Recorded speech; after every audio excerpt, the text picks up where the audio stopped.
Hey everyone, mediocre level designer RVRocks here, and despite how much I enjoyed watching the original Super Mario Maker being played by just about everyone, I never picked it up for myself. My thoughts towards the game were always along the lines of, yeah, it's fun to watch Aaron from Game Grumps scream and curse whoever made the level he just died in, but I always found it futile to get the game myself, especially as someone who isn't married to the Kaizo type Mario levels that became super popular in the old days. However, a sequel that includes both multiplayer co-op and a story mode?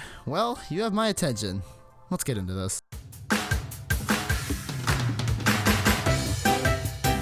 The first Super Mario Maker was an absolute shock to how much of a commodity it became in the gaming community, and no doubt this one will follow. There was about a month in which every single online creator was playing it, but as previously stated, it was never really my thing. So imagine my apathetic enjoyment to Super Mario Maker 2's announcement. I was happy for those who wanted it, but ultimately disappointed as it wasn't the game for me. Then the Mario Maker Direct came, and announced the two things that usually make any game worth it for me: a decent single player experience, and a co-op mode. So I redeemed one of my game vouchers for it, and preloaded it. And let me tell you, I was pleasantly surprised that the game didn't start off with any tutorial. Mario Maker knows what its audience is there for, so jumping in with two options: make and play. So of course I had to start with the story mode, which cutely enough starts with the Undo Dog erasing Peach's castle, and as Mario and these Builder Toads, you have to rebuild the castle. A cute premise requiring Mario to go and collect coins, which if you're just going for repairing the castle, collecting individual coins per level isn't really necessary. But I'm not convinced if you're going for post-game stuff that grinding isn't necessary. I played this Koopa car level about 50 times trying to get enough coins. And going into the story mode, my bar was low, but I found myself enjoying the story mode the whole time. These levels are more of a highlight reel of some of the things you can do in the Mario Maker engine than something that feels like a proper story or an adventure. But holy shit, I would have been okay if they just dropped a standalone Mario game with this level set. New to Mario Maker 2 is specific unlock conditions, such as stay in the water, get to the goal holding or wearing such and such, and many more. And just these small changes are a game changer in not only the Mario Maker levels, but I'd argue the Mario games as a whole. A level becomes that much more puzzling when you have to get to the flag holding a rock that heavily impedes your movement. If you're not yet sold on the potential of Mario Maker in the last game, or the advertising for this one, this story mode really shows you how varied the material in the game can be. A few standouts for me are a level where you have to choose a P-switch, a POW block, or a spring before you enter a room and determine which option will solve what puzzles. A level where you have to escort 10 individual toads to the end, and a level where you can't jump, turning Mario on its head and basically making the entire thing feeling like a puzzle on how to traverse. I can't make it clear how surprised I was by the quality of this story mode. I invested at least 10 hours of my game time into the story mode and its extras. Being completely honest, I would pay for a DLC just in the form of more levels with guaranteed quality like this. However, Mario Maker has two words in it, and I've covered the Mario, so how is the Maker? It's fine. I'm not a creative genius by any means, at least not in the game design sense, so take my opinion with a grain of salt, but I can't help but notice how cluttered the screen is in comparison to the last game. But when I was making my levels, as rudimentary as they were, the UI and the clunky but still manageable dot controls gave me a hard time managing what I was doing. Also, I was frankly annoyed by the Mario 3D World style as a whole. Don't get me wrong, 3D World was one of the standout Mario games for me, and I probably had more fun with that game than I did with Odyssey, but there's a frustrating and strict set of rules that comes with that set that makes it questionable and hard to use. However, in the name of fairness and my love for 3D World, for every negative I'm about to list, I will put a positive alongside it. You can't seamlessly switch between styles like the others for 3D World. I assume it has something to do with the gorgeously rendered and wonderfully adapted 3D style. That is real 3D, not the fake New Super Mario Bros. 3D. Alongside that headache is also the fact that the 3D World style is missing a ton of staples from the other styles, certain platform types, and even basic things like certain enemies. But all the enemies they do have are unique or ported one-to-one from 3D World, AI and all. The 3D World also enhances gameplay by having 3D elements to it. The backgrounds are levels from 3D World, enemies and the environment can interact with the foreground and the background, but it's disappointing when several new features that they added, like the nighttime modes, aren't even possible in the 3D World style. It's like taking 10 steps forward, but randomly taking steps to the left and the right and the middle. You technically got to your destination, but a little off the mark and with limitations that most people can't think of a good reason for. I will say though, the way they translated the controls from 3D World into a 2D environment is perfect. You can do all you can do in those games with little errors and controls that make sense. However, 3D World itself just is an odd inclusion. It's not different enough like Mario 2 to justify wiping the slate. However, it's also not popular enough like Mario Odyssey to think of a good reason why it should be included.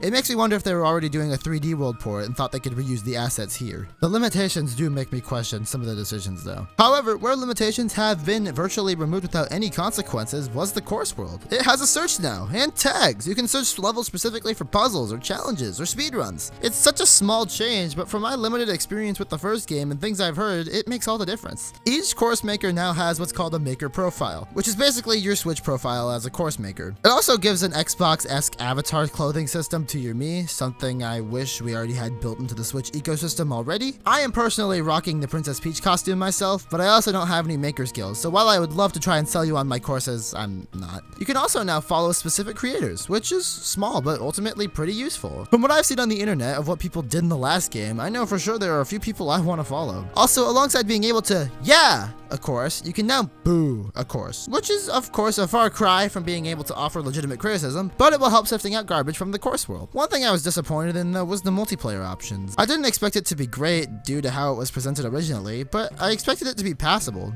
And when playing online, which you have to do with strangers because you can't play with friends, the levels are randomly selected. A lot of the levels in the game are clearly not meant to be played with more than one person, resulting in frustrating situations when a jump can't be completed for more than one person. And as usual, trying to rely on a stranger for teamwork in a video game is often more trouble than it's worth. If you did want to play with your friends, it's going to require some hoops. You can play locally with 4 switches, however the system is flawed as it requires one player to be online, so you can't just have a spur-of-the-moment Mario Maker session on the bus or in class, which, at least for me, is probably the only time me and the boys are all going to have all of our switches at one place. There is also same-screen co-op, but the game is clearly not meant for this and it shows. It doesn't zoom out the perspective at all and leads to everyone needlessly dying when one person goes too fast or one person decides to jump off a point slightly later than the rest. It requires a ton of coordination just for everyone to experience the level not stuck in a bubble. And all this is ignoring that you have to locally download every level you want to play this way. As someone who is really looking forward to a multiplayer mode as a way to tournament my friends when we decide to all hang out in Discord or something, it doesn't even work that way. It barely functions as fun gameplay on its own, so its inclusion baffles me, even though I'm the exact audience for it. Dare I say it, but this Mario Maker feels a bit more cookie cutter than the last one.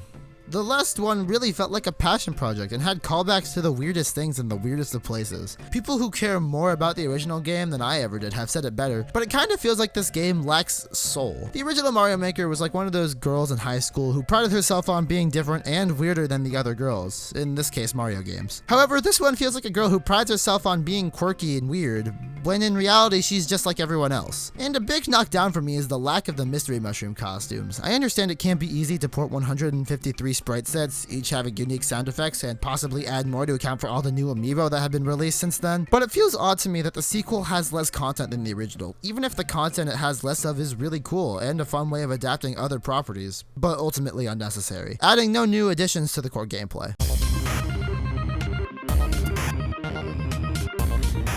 I think the best way I can describe Super Mario Maker 2 is like one of those pre-made cakes you can get at Costco or similar dealers. A perfectly fine cake, in fact a delicious cake, but it's ruined by a horrible layer of sickeningly sweet frosting. And while that frosting could possibly be good in a small dosage, like a spoonful, or maybe a thin layer on top of the cake, they destroy it with the stuff. In this case, of course, the cake is a solid gameplay of all the game styles, the maker tools, the story mode, the boosted ease of the course world, and the frosting is the bizarre choices they've made with the 3D world style and the co-op modes. It's hard to judge a game objectively when most of the gameplay depends on the community and of course the reviewer, but with what is provided, the game is a solid 8 out of 10. Possible to go up if the game cleans up some of its online act, and the last game got a few bits of post-launch DLC with more items, so I'm sure this one only has room to grow. It's entirely likely that a large portion of my video will be outdated by the time this game's done getting its updates. Now, I should try making a course for myself for once.